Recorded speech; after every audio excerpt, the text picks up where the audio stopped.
Now I'd like to talk to you about the changes that have happened for 2015. I mentioned earlier in 2013 there was a significant review done by the National Tourism Alliance which has come into effect for this year's award program. The most major change is the wording of the questions. So all of the questions have been reviewed and been reworded. So you'll notice that if you've entered in the past, the questions are asking for pretty much the same information but in a different way. If anything, I think that the questions have been simplified, so I think you'll find it a little bit easier to actually write answers. So in changing the wording of the question, that has also impacted the point allocation per question as well. So, for example, business planning used to be scored out of 10, which is now scored out of 6. So just bear in mind that some of the questions that you were asked in the past may have a slightly different point allocation this year. Category name changes have changed as well. So basically heritage and cultural tourism is now cultural tourism, Indigenous tourism is Aboriginal and Torres Strait Islander tourism, business tourism is now business event venue. So that actually does impact on some operators because obviously we had entrants last year that didn't operate a venue but operated business tourism services. So they'll now probably fall into specialised tourism category unless there's another category that they could enter. And tourism and caravan parks is not much different as caravan and holiday parks. As I mentioned earlier, self-contained accommodation is a new category, and this year at a national level, the Tourism Training and Education, Local Government Award and Backpacker Accommodation go through to the nationals and are recognised at a national level. However, they are not judged against each other, judged against the other states. So if you're one of those three categories, just note that you won't be competing against the other states and territories, but you will be recognised at a national level as being the state winner.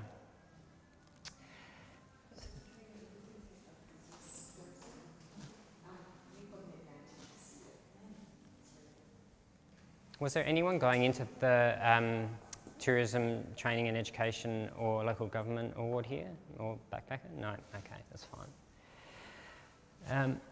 So the rules of entry, I've already mentioned today that it's the qualifying period is this financial year. So once you've gone through the questions, if you think, oh God, I don't know if I've done that this year, there's still time to actually put a few things in place. You know, things around training, staff training, if you think that that's an area that you need to probably have a few more examples in. You've got time to do a webinar or even put down today as a form of education and training, and particularly if you don't decide to go this year, the next year you can always sort of say that, you know, you've participated in workshops and things like this workshop today as part of training. But make sure you enter the category that best reflects your business and gives you that winning chance. Go back and have a look at who's entered the categories in the past just to see what your competition is like. You can enter more than one category except for these listed here: attractions, festivals and events, tour or transport operators or accommodation. If you wanted to enter in one of those categories, you can only enter one of each of those sectors. So if you wanted to enter into two of the accommodation, you're not allowed to. So one important thing to note is not to include a contents page. We'll go through how it's scored later, but if you're limited to 31 pages, and one of those pages is your cover page. So by including a contents page is either going to take you over the 31 pages, or it's going to impact on how much content you can put into your submission. So please don't put a contents page in. It's not used. We'll go through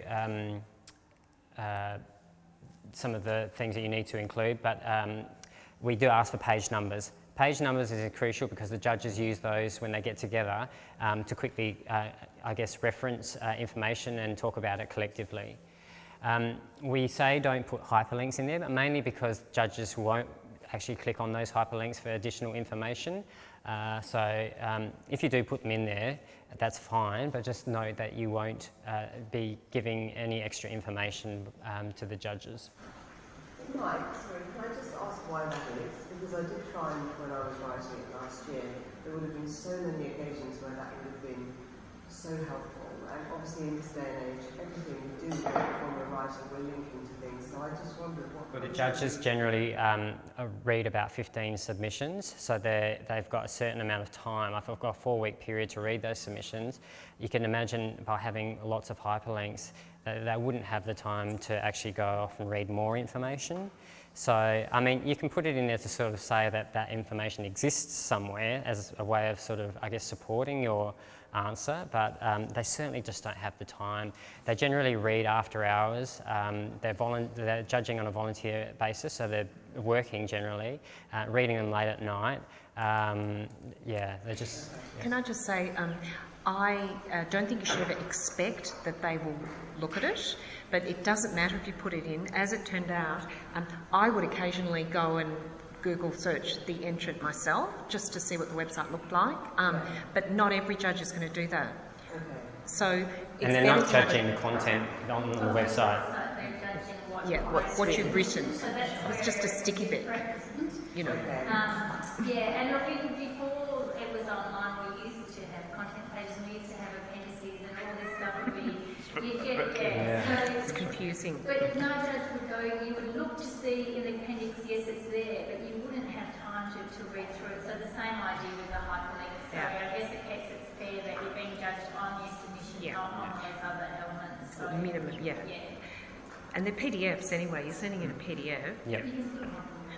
True, but I did ask at the last workshop because I wasn't sure. I thought actually that it maybe if one period used to get penalty points for having them hyperlinked. So I was advising people to disable any hyperlinks, but Mike's assuring me no, that there won't be. So you could leave it in, as Di said, she sometimes looks, but really you can't expect the judge to do it.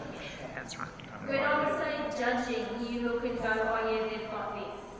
So that's what you're judging as you're reading it. So you agree with that? Yeah, I agree. I mean, I certainly looked, some of them looked at the website, but you're as much trying to back up that it's credible, or you're just trying to get a feel for the thing, and you don't have time. You can't rely on the points and the scoring all happens on the submission. So it really just helps to give us as judges a bit of background, but that's about it. Judge on a full story, you've got, say, 31 pages, it doesn't necessarily, I mean, as much as we push that much information into an entry, you still want to go to the website and just look at the field. That would be my, I would just, I've got a piece of paper that says, but in this day and age, I'd like to actually see what they're doing, I want them to see actually judges. Well, that actually gets also judged in your site judgment and so that's the site judge's job to is for verification. So if they will look at the website, they will also verify things when they come to the premises. And there's a whole section around marketing, so you can talk about your website and put a screenshot of your website in put a screenshot. That's what imagery. Sorry, just pick up on that. You said site judges as opposed to site judges are completely different. Yes. So this is that verification process. So just to make it clear, this is an online submission awards program. Out of 100 points, each entrant does undertake a site visit as well. Have a site visit judge visit them. Most of the categories will be judged at the site visit out of 20, and they usually work back from 20 and take points off from there. So you usually get 20 points from the moment the judge walks into the door, and then generally the points are taken off for things that, that they're missing. So it's easy. You don't have a business plan. Or basically, if the judge tripped over, you know, like that did happen, and just to verify it. So it's all up front. And with this, I'll go into with this. It's vital that experience tallies up with submission. If they don't, you know, if they don't sit the same, then that's what Don't problems say come you've from. got things if you don't. Yeah. Basically, that's it. Yeah. But it's an easy 20-point win, really. So Yeah, it might be slightly different, like, for example, obviously we're chained, so, like, along the marketing plan, sit with the head office, not necessarily at the hotel. Yeah. So, But you're only doing it for Vibe. yes. Yeah. I've worked with chain hotels like that before. Basically, yeah, you would need to have the copy that's relevant to that particular property. And usually, even with the chains, there'll be some specifics for that property, because obviously, particularly the regional ones, different markets, and things like that. Yeah. So, Yeah, I mean, I think in relation, so the submissions that I wrote were for with things like the Old Melbourne Jail, and it was part of the National Trust. So there were a lot of policies and procedures, human resources, also, and of training policies, which were done by head office. And so that's going to be the case there. So on the site visit, you need to make sure that you have accessible, I guess, you know, electronically. It's also suitable.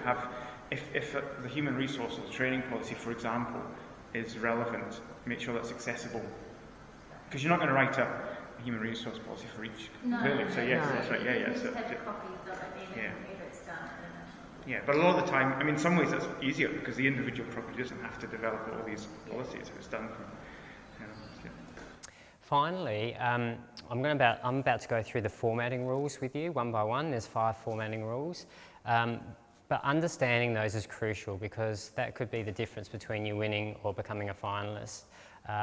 You don't want to have penalty points taken off for not, I guess, abiding to the formatting rules, and that has been the case. You could have a really great submission that you're competing against somebody else, and there can't be a deciding factor of who wins, but it could be a penalty point applies to you because you haven't followed the formatting rules. So I'm going to go through that now.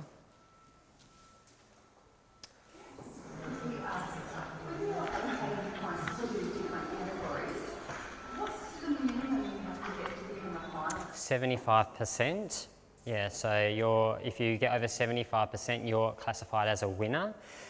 Depending on how many winners are in that category over 75%, it will determine, like, if you've got 82% but then someone else got 75%, that's the winner and that's the finalist. So we could have a number of finalists. However, other states actually operate under a gold, silver and bronze structure, and that's something that we're looking at potentially doing here in Victoria. It also align at a national level, so we may be introducing that. So say 15 businesses enter one category, and all of them get over 75, they're all finalists. All finalists. We call them winners because 75% is a great result. That is a great submission. And that's what I always say to finalists, it's as good as a win. Yes. And you still get to use the part, you get to use the logo, so it is as good as a win. Yeah. By the same token, if you had 15 into a category and no one got 75, no one will win that category. So just entering is not enough to, there's been instances in the past where they announced no awards being given in this category. That doesn't mean there was no entrance. It means that the entrance didn't get 75 or above. So the first formatting rule is around the cover page. We do have some examples here. Obviously, I couldn't include them in your submissions for confidentiality reasons and for reasons that these businesses want to maintain for award submissions in the future. But Frankston here on the left, and we've also got Melbourne Cup Carnival and Fowles Wine. I wanted to show you some examples, and I've got a couple more, just to show you how people lay it out. We ask that you state the name of your business entering, the category, and also please mark clearly that it is the RACV 2015 Victorian Tourism Awards, mainly because if you win at a state level, you'll go through the nationals, and when you're judged at a national level, your submission may be judged by somebody that's from Queensland or another state or territory. So it's good for them to know that it's from Victoria.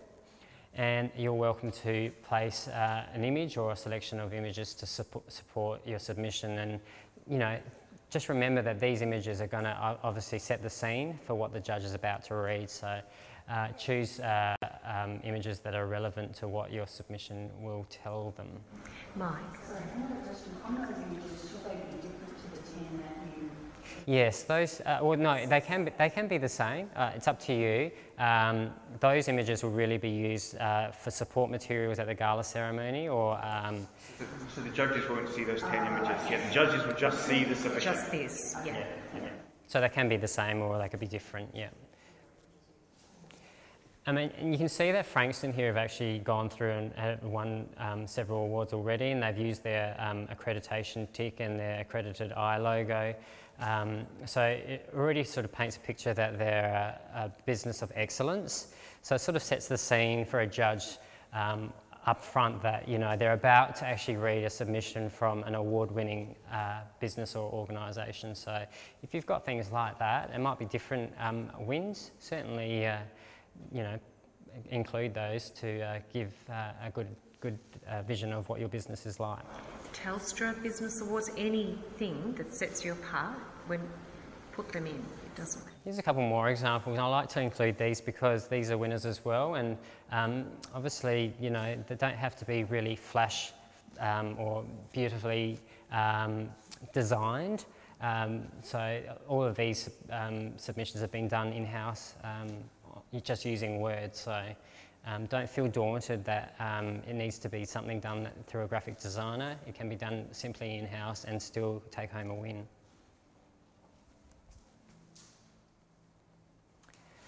Number 2 is around the font. You've got 4 choices of font to use: Times New Roman, Calibri, Tahoma and Arial. So please use one of those fonts, and bear in mind that if you do have a lot to say, you can actually have more words on a page using Calibri versus, say, Times New Roman. So just bear that in mind. My graphic designer told me the opposite to that Calibri is actually a wider font. Well, maybe that's not...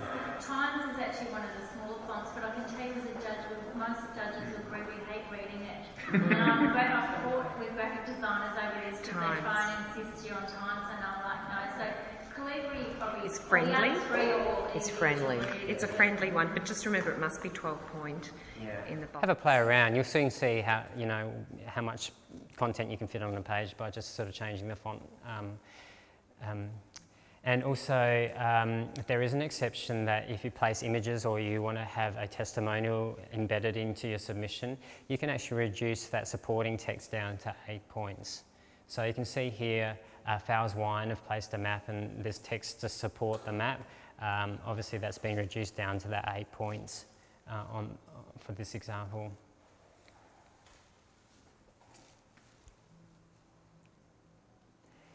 Formatting rule number 3 is around line spacing. So the body of your text needs to be set at 1.5 spacing in Microsoft Word. There is exceptions here as well. If you have text within a table, or you have the question text at the top of the page or somewhere in your submission, image captions or testimonials, that is just normal spacing. You can reduce that, you can tighten it up just to normal single spacing in Microsoft Word. I mentioned again, if you are using a graphic designer or do you use InDesign yourself, you need to set, it's actually in the copy that Mike's got in here, the rules of entry. We had this added in last year because in InDesign it would often change it in Word to 11.5.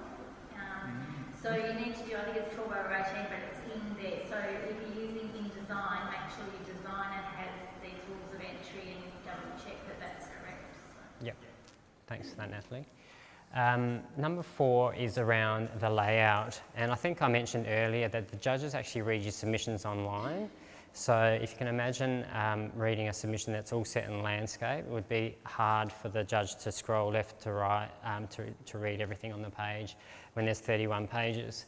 So we ask that you set your submission up in a portrait format like this, but there is occasions where the information you want to display needs to be set in a landscape format.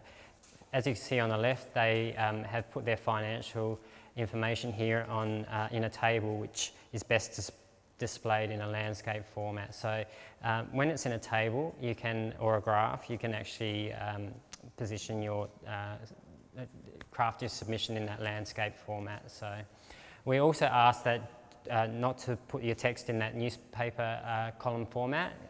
So just keep it, you know, in that block text, as you can see here on the right.